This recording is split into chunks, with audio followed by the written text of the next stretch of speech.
Hello students, welcome to Minister Classes. Today I'll teach you one lesson in English from the book Moment, lesson number 6, and the heading of the chapter is Weathering the Storm in Ersama.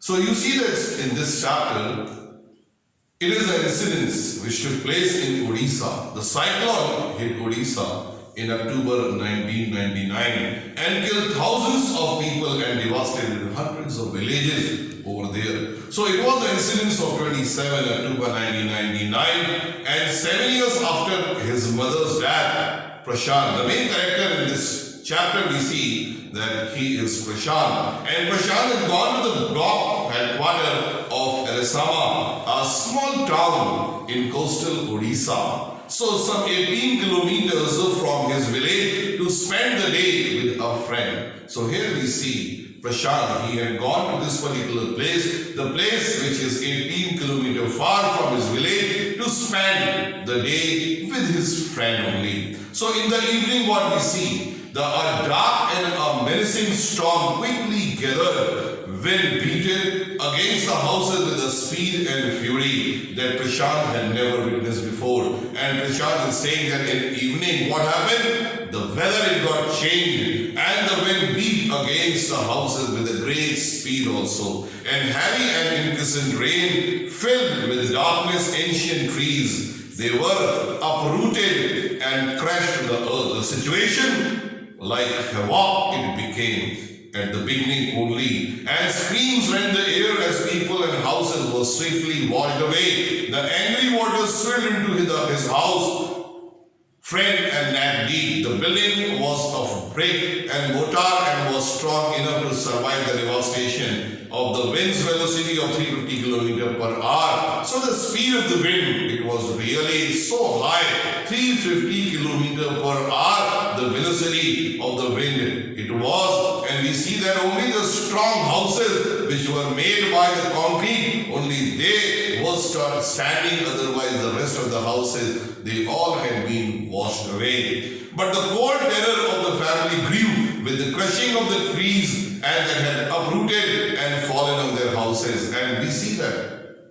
all the trees which were all around the houses, with the speed of the wind, they all fell on the houses. And sometime in the middle of the night, damaging its roofs and walls also. So we see that the houses, even they also get collapsed.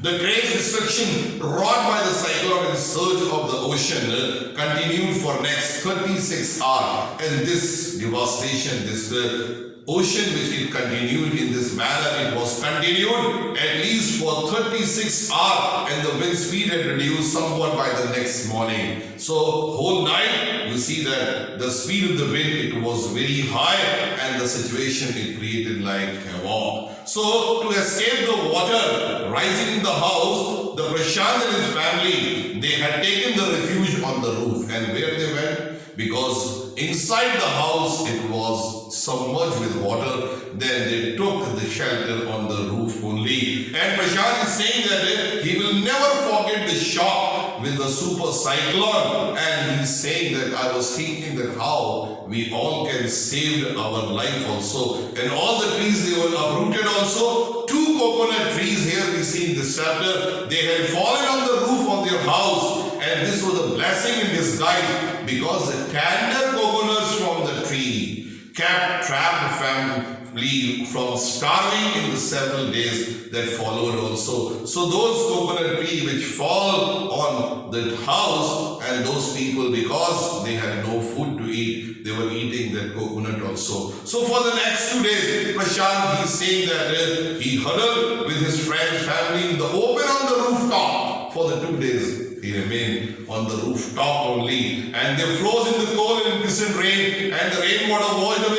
Prashant's tears also. And Prashant is saying that particular rainwater, it was wiped away my tears also, because the tears, they were coming through my eyes, and it washed away also. The only thought that flashed through his mind was whether his family had survived or not. And at the same moment, he was thinking about his own family, that this situation which has been created here, the same situation it will be in my village also, where my family members, they live. So he was thinking about his own family also. And 2 days later, which seemed to Prashant like 2 years. And 2 days, he's saying that I felt that these are like 2 years only. And the rain increased and the rainwater slowly began to recede. And Prashant was determined to seek out his family without further delay. And after that, Prashant decided that now I should leave this place and I should move to that particular place where my village is. But the situation was still dangerous, and his friends' family, they pleaded with Prashant to stay back a little while longer.